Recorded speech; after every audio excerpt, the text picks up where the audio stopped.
Rachel stood between rows of family portraits that lined the hallway of the Dawson estate, smiling ancestors frozen in golden frames, each one etched into tradition and selective memory. None of them looked like Emma. She had arrived early with a half-hope tucked in her heart. Maybe this year would be different. Maybe they'd see her, not just as the responsible one who managed the crises no one else wanted, but as a person with her own story, her own shine.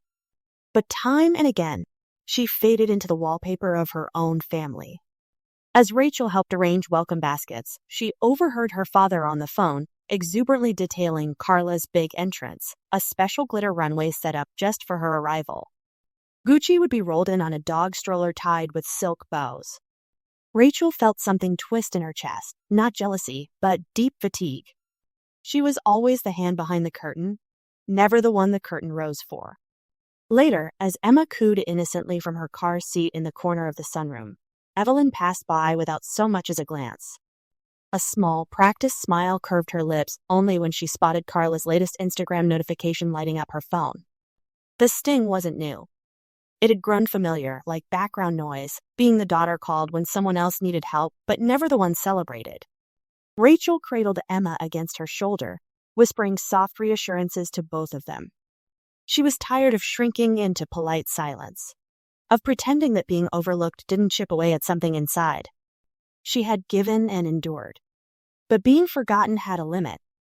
And standing in the house built on curated appearances and conditional love, Rachel realized she wasn't invisible, just waiting for the right moment to be seen on her own terms. That moment was coming. Rachel had stared at Carla's latest Instagram post for a full minute before rereading the caption. Gucci got his blueberry facial and paw massage today. Only the best for the prince before his big weekend. Family first, family first. Rachel's heart clenched. Holding baby Emma in her arms, she glanced down at her daughter's soft little fingers curled tightly around one of hers. "You're everything," she whispered. The comparison caved in like a slow-motion collapse. Gucci, a Pomeranian with an actual monogrammed luggage set, had more preparation done for the reunion than Rachel's own daughter had even been allowed to exist within it. Her parents hadn't asked for a picture of Emma. No questions about if Rachel needed help traveling. Just silence tied in a polite bow of disapproval. 2 days later, Carla arrived at the estate like royalty on tour. Her convertible pulled into the gravel driveway, music spilling from the windows, and, of course, Gucci nestled into a safety car seat shaped like a throne. Rachel, already present, watched from an upstairs window, Emma resting against her chest. What unfolded over the next few hours was surreal. Gucci was given a seat, cushion on an antique dining chair, embroidered with tiny paw prints, apparently Evelyn's idea. Rachel's father referred to the dog as the little gentleman during introductions. Meanwhile, Rachel and Emma were assigned to a fold-out table on the back patio, under the pretense that Emma needed fresh air. No nap accommodations, no shade, just a help-yourself tray of hors d'oeuvres. Later that evening, Rachel passed through the main hallway and overheard Carla chuckling. Gucci had chicken mousse and truffle water. He's going to need a pedicure after all that socializing. In that moment, surrounded by dim laughter and clinking glasses, Rachel quietly stepped away. This wasn't a family reunion. It was a pageant. And Gucci wore the crown. Rachel was reclining in the nursery rocker. Emma nestled in her arms after a midnight feeding, when the invitation finally arrived, not in the form of a lovely handwritten envelope or warm phone call, but as a forwarded email from her father's assistant. A link to RSVP for the Dawson family reunion. Impersonal. Cold. Like a company memo. Still, Rachel smiled. She clicked yes, heart humming with a fragile hope. Emma would wear the little sunflower dress her cousin Meg had gifted at her baby shower. She imagined introducing her daughter to Uncle Ben, to Great Aunt Lorraine, to the oak tree where she and Carla used to play make-believe. "You're going to love them," she whispered to Emma. "We're part of something bigger." The next day, as she organized baby bottles next to a reunion-themed onesie she ordered out of excitement, her phone buzzed. It was her mother. "Hi, Mom," Rachel answered brightly. Her mother's tone was stiff. "We need to talk about the reunion. Specifically, you bringing the baby." Rachel laughed, unsure. "Of course. I RSVP'd. Emma and I. Rachel, Evelyn interrupted. We've decided it's best if you come alone. The event isn't suited for infants. Her stomach dropped. What? She's 6 months old. She'll be in a stroller most of the time. She sleeps through noise. She's family. It's not about that, Evelyn said. The timing, the venue, the energy, a baby complicates things. Rachel swallowed a rising ache. Is Carla coming with Gucci? A pause. Well, yes, but that's different. Rachel sat silently, Emma's breathing steady in her arms. The words landed like stones. Different. Unwelcome. Unworthy. Without another word, Rachel ended the call and held her daughter closer. The room darkened. So did her heart. The afternoon sun filtered softly through Rachel's kitchen window as she rocked Emma gently in her arms. The baby cooed, tiny fists resting against Rachel's chest, blissfully unaware of the sting her mother carried deep inside. Rachel's phone buzzed, and as she tapped the screen, up popped Carla's latest post, Gucci perched atop a velvet suitcase, complete with gold hardware and a satin scarf. The caption read, "All packed for the Dawson Bash. Hope it's pop. Why friendly?" Rachel's breath caught. Only hours earlier, she'd called her mother with a simple question. Could she bring Emma to the reunion? The answer had been dismissive, almost scripted. We've gone over this, Rachel. It's not the right environment for an infant. It's a complex schedule. Emma would just get overwhelmed. But now here was Gucci. Fluffy, bow-tied, en route to the very event her baby was deemed unsuitable for. Rachel stared at the post for a minute longer, the disbelief on her face hardening into a hurt that felt far too familiar. All her life, Carla had been the exception, the sparkling center of attention, no matter how inconvenient or impractical her demands. And Rachel, the dependable one, the one who never asked for much, always bore the disapproval when she did. But this wasn't about her anymore. This was about her child, Rachel's Emma, who had been born into love despite the storm Rachel had walked through to have her. And to think her very presence could be seen as undesired? It wasn't just unfair. It was cruel. In that moment, as Emma drifted to sleep in her arms, Rachel felt something shift. The silence wasn't defeat. It was a quiet resolve beginning to burn. Rachel had always swallowed disappointment like a bitter pill, quietly, with grace. But this time, sitting in the nursery while Emma stirred softly in her crib, she felt something different clawing at her ribs. Not sorrow, not even anger. Something else. She had just seen Carla's latest post. A slow-motion reel of Gucci trotting over a marble floor in a monogrammed vest, the caption reading, "Gucci's pre-reunion glam sesh." A sharp laugh escaped Rachel before she could stop herself. The absurdity. The cruelty. She picked up her phone again, reading the message from her mother. "We love Emma, of course, but we just feel the reunion may not be appropriate for a baby. There's noise, alcohol, late events. We hope you understand." Her mind reeled. Understand what? That her baby wasn't worthy of the same space as her sister's luxury pet? That while Carla's dog would be celebrated, cooed over, and dressed in matching outfits, her own child was deemed disruptive? Rachel stared out the window. June trees were thick with maple leaves, sunlight threading through like golden silk. It used to feel like peace now. It felt like insult. She stood, slow and deliberate, and walked to the crib. Emma stirred, her tiny fingers curled around Rachel's thumb with trust so total. It hit like lightning. Rachel bent over, kissed her daughter's forehead, and whispered, "You deserve better. I won't let them write your worth in the margins of their old book anymore." She straightened. Breath steady, this was no longer about RSVP dinners or dogs at parties. This was war. Soft, intentional, and unwavering. By the time they saw her coming, they'd already chosen the wrong hill to stand on. Rachel stared at the ceiling of her modest nursery, the gentle creak of the old farmhouse settling around her, baby Emma asleep beside her. Her mind, however, was wide awake. The humiliation still burned. Her parents had compared her child to a pet and found Emma lacking. But pain had a way of turning into clarity. The next morning, while Emma napped in a patch of sun on the living room rug, Rachel made the first call, a local videographer, Marla, who specialized in family-centered documentaries.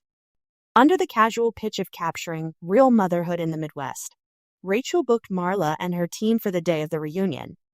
It would be quiet, fly-on-the-wall style, no boom mics, no staging, just a lens watching everything unfold. Next, Rachel dug into her contact list, sending out careful, personal messages to cousins, aunts, and even second cousins once removed. Hey, I've been thinking about how often people in our family feel overlooked. I'm starting a small group just to talk, maybe shift some things. She called it Reunion Reclaimed. To her surprise, the responses came pouring in. Apparently, she wasn't alone in feeling ignored. Stories of Carla-induced photo ops and cold shoulder traditions began to trickle in. Then Rachel reached out to Megan, Carla's estranged daughter, 19 now, independent and artistic. Megan jumped at the chance to visit and offered a goldmine of old family videos and voice memos that told stories no curated Instagram feed ever could. Within just a few days, Rachel had orchestrated a quiet resistance. No confrontations, no yelling. Just light, honesty, and cameras ready to roll. She wasn't going to crash their party. She was going to illuminate it. Rachel sat in her small living room, Emma asleep against her chest, the glow of the afternoon sun spilling in through the window. Tucked under Emma's tiny blanket was a torn reunion invitation, folded into a heart. She hadn't meant to start a movement, but the truth had sparked something deep.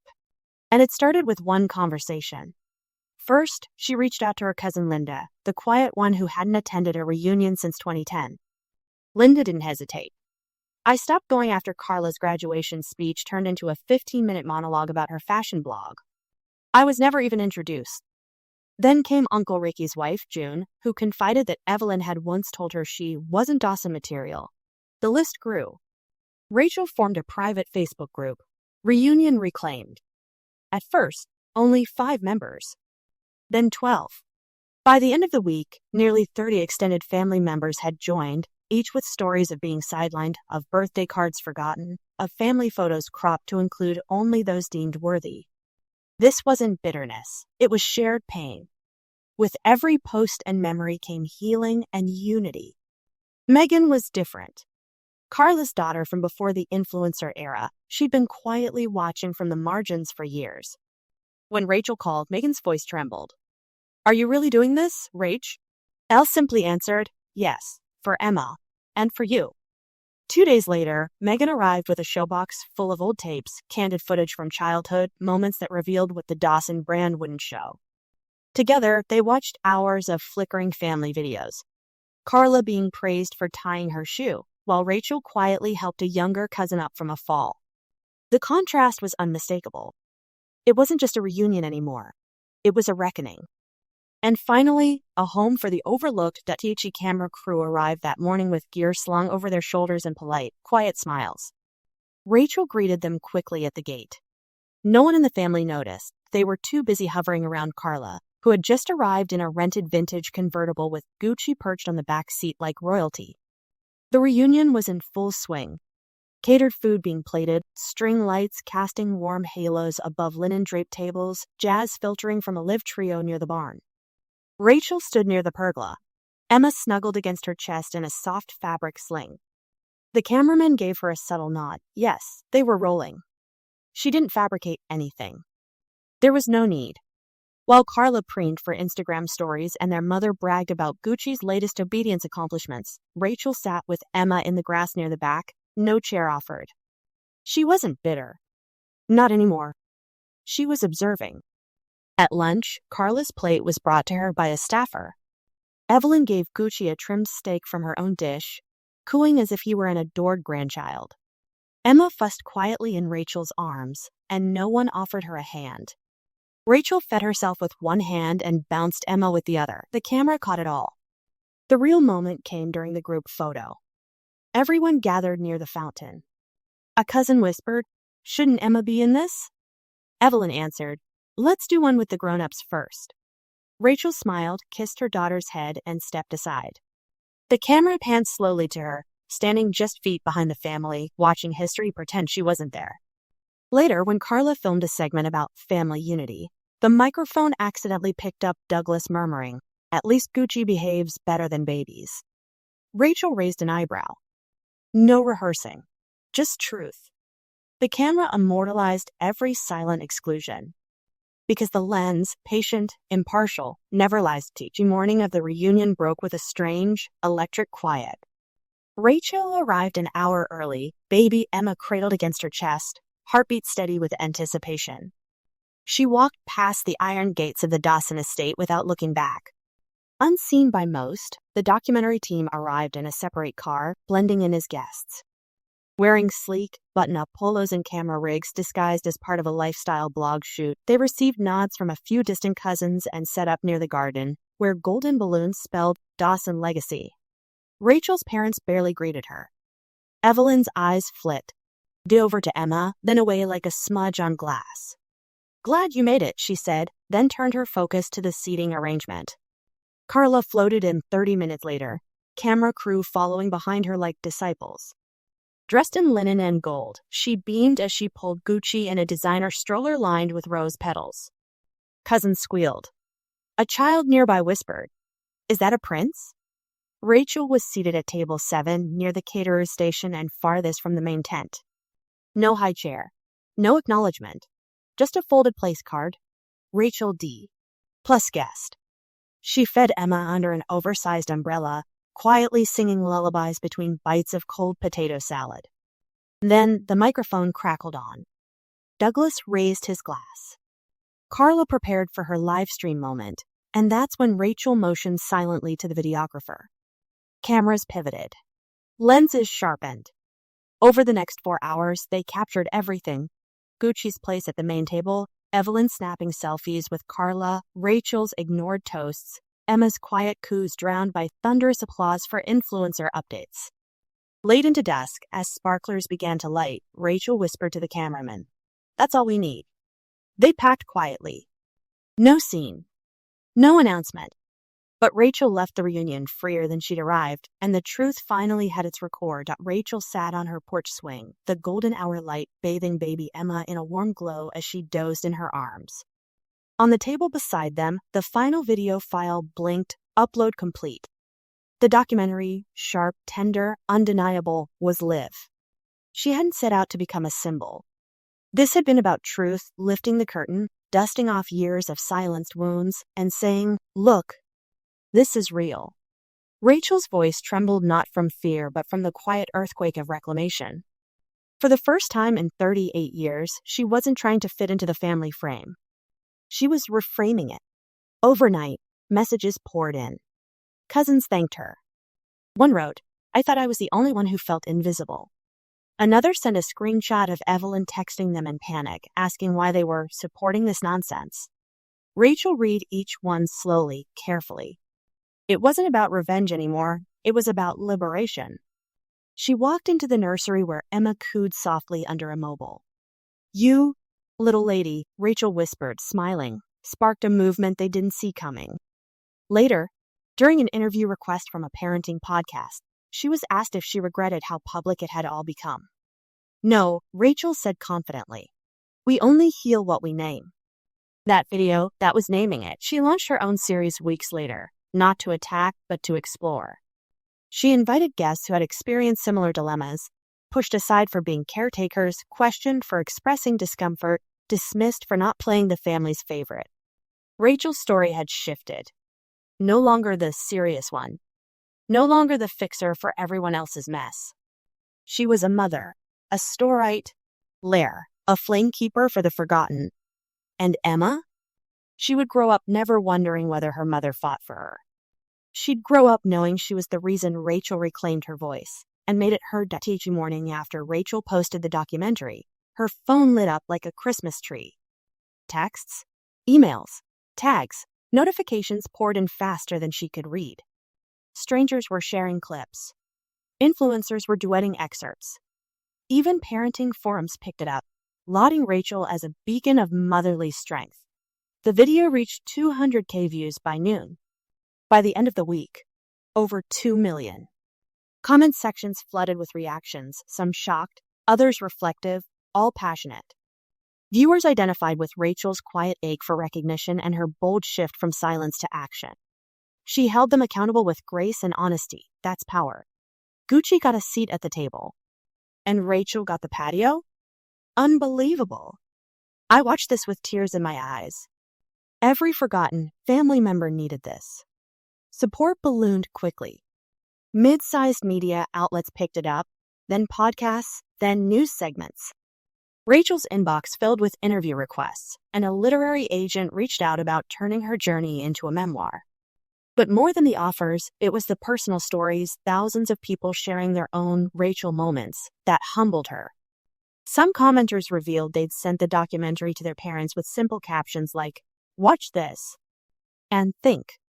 On Instagram, a trending post read, "Tag the Carla in your family," or "the Rachel who deserves to be heard."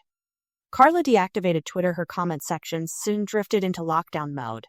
Fans confused by the stark visual contrast Rachel's video revealed, even people who had once idolized her questioned, "You let a dog be more family than a baby?"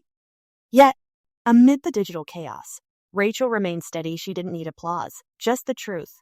Finally spoken, and deeply heard. Carla arrived at the reunion as if she were walking a red carpet. Gucci cradled in a rhinestone-studded bag matching her heels. Photographers she'd hired followed a few steps behind. Capturing her every pose, she laughed delicately, moving through the crowd like a celebrity on premiere night. Rachel, standing quietly off to the side with Emma in her arms, saw everything and said nothing. The videographer recorded in silence. Catching the contrast, Carla was ushered into the main farmhouse. Given center table, Gucci was handed a special plate, filet mignon, mashed sweet potatoes shaped into hearts, while Emma's baby food was forgotten in a Ziploc bag on the patio. The camera caught Carla making passive jokes about grown women who think babies are personality replacements. Not knowing the lens was watching every flinch on Rachel's face, and when Evelyn bent down to fix Gucci's silk scarf while ignoring Emma's soft coos, the final pieces clicked into place. Days later, the video dropped. At first, Carla brushed it off. "Just bitterness," she said on her story, layering on a motivational quote and a perfectly angled selfie. But those who watched the documentary saw more. They saw the subtle cruelty, the dismissiveness, the curated coldness that couldn't be masked by filters. The public response was swift, not cruel, but sobering. Comments flowed in beneath her posts. "Is Gucci really treated better than her niece? This makes me sad. How do you not see what happened?" Brands began pausing collaborations. A few unfollowed. For the first time, Carla's version of charm failed her. Her carefully built image, all sparkle and champagne captions, cracked under the weight of long-ignored truth. For years, she'd been the golden sister.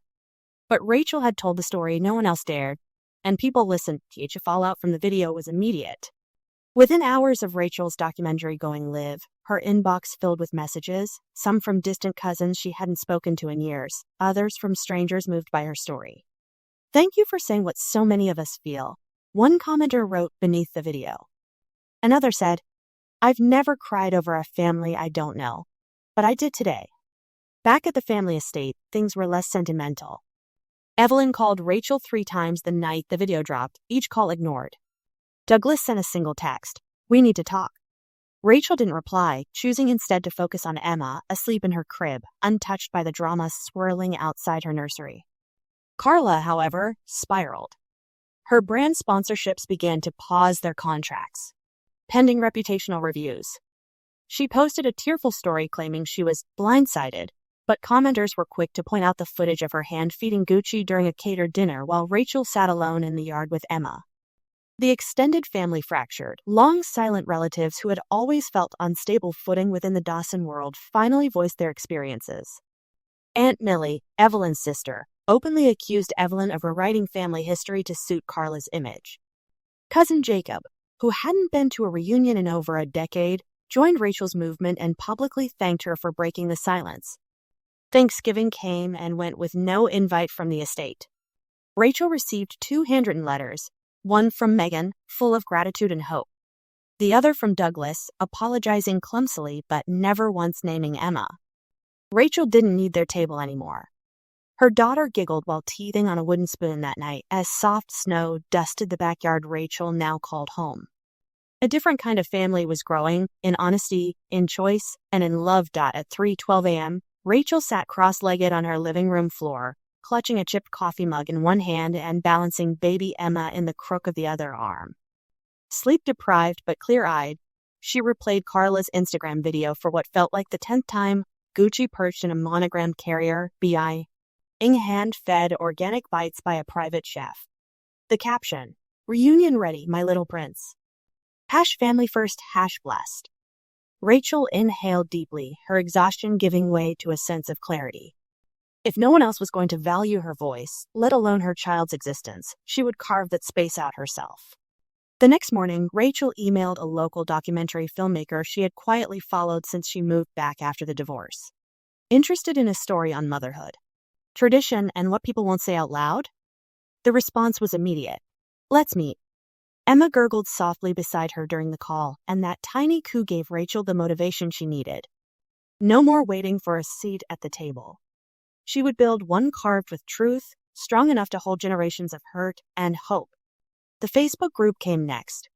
One by one, cousins, second aunts, and even old family friends joined Reunion Reclaimed. Their comments opened wounds, yes, but they also brought validation. Rachel learned she wasn't alone.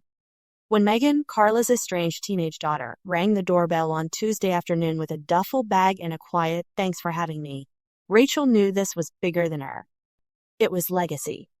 She spent the days leading up to the reunion crafting a delicate balance of kindness and courage. Not once did she raise her voice or name names in anger. She didn't need to. The tape would speak for her. All she had to do was rise, every day, in every look, in every silent choice that said, "Emma matters." I Matter. The fallout from the documentary was immediate and swift. Just 2 days after Rachel's heartbreaking expose hit 1 million views on YouTube, the cracks in Carla's empire began to show. Once adored for her lifestyle posts and flamboyant antics with Gucci, Carla woke up to a flood of DMs and public comments questioning her values. Wait, your niece wasn't invited, but the dog was? How's a baby disruptive, but a barking lapdog isn't? Family first or Gucci first? Her brand partners began distancing themselves. A boutique dog fashion label quietly ended its campaign collaboration. A wellness tea subscription removed her testimonial from their homepage.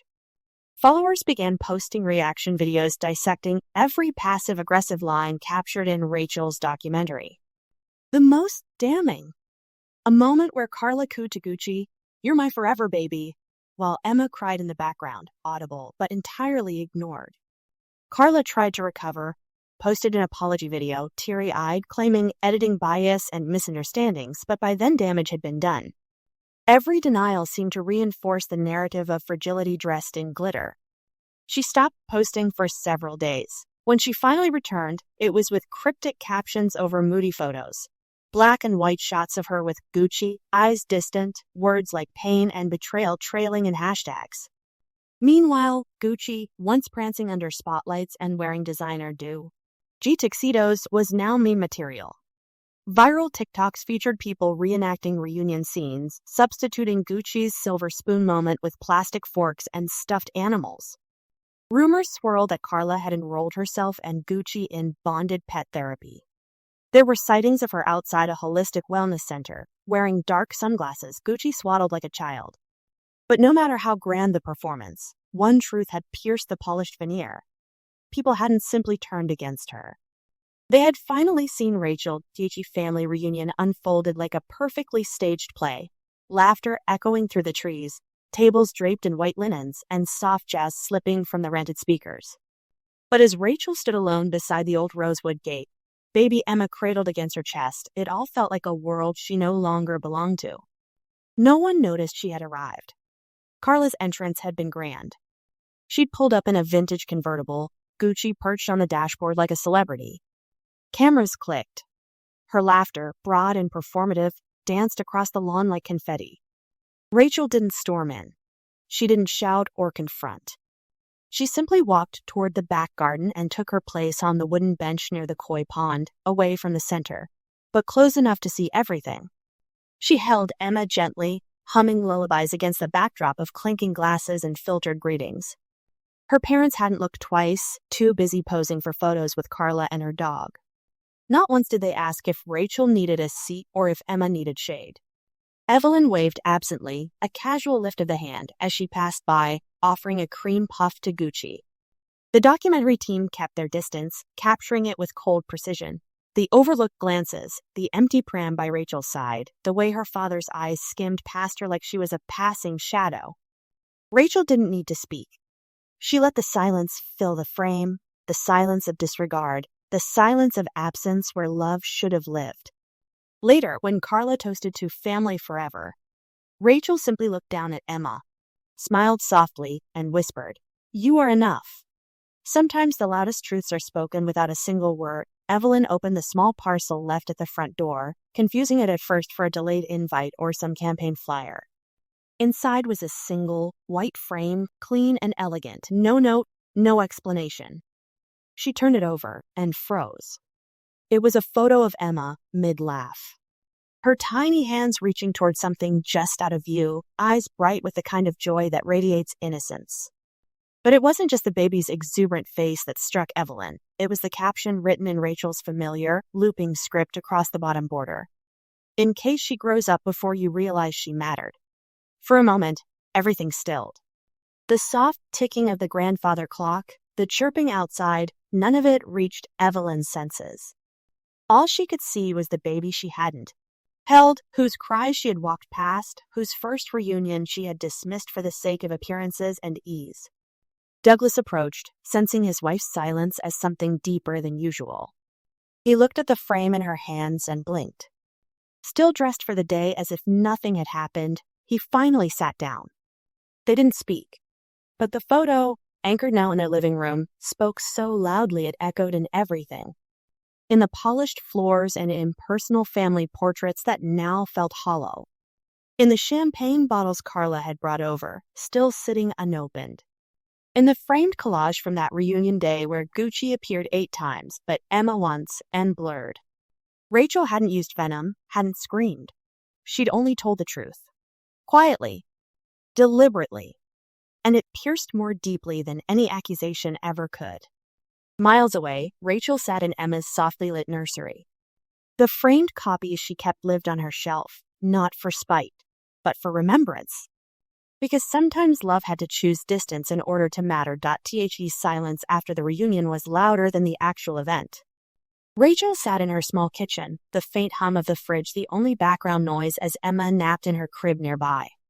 Exhaustion tugged at Rachel's bones, but beneath it, a quiet power buzzed. For the first time in her life, she had shifted the spotlight, not for drama, not for applause, but for truth. The responses to her documentary flooded in like a tide. Cousins who hadn't spoken in years sent her tearful messages, thanking her for finally naming what had gone unspoken for generations. "I wish I had your courage," one relative wrote. Another simply said, "You broke the curse." Rachel didn't feel triumphant. She felt seen. She brewed tea and read aloud to Emma, her voice steady. "You will never be told to shrink," she whispered to the baby in her arms.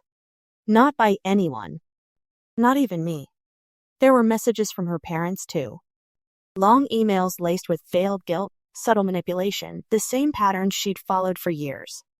But this time, they didn't pull her strings. She responded with grace but drew clean boundaries.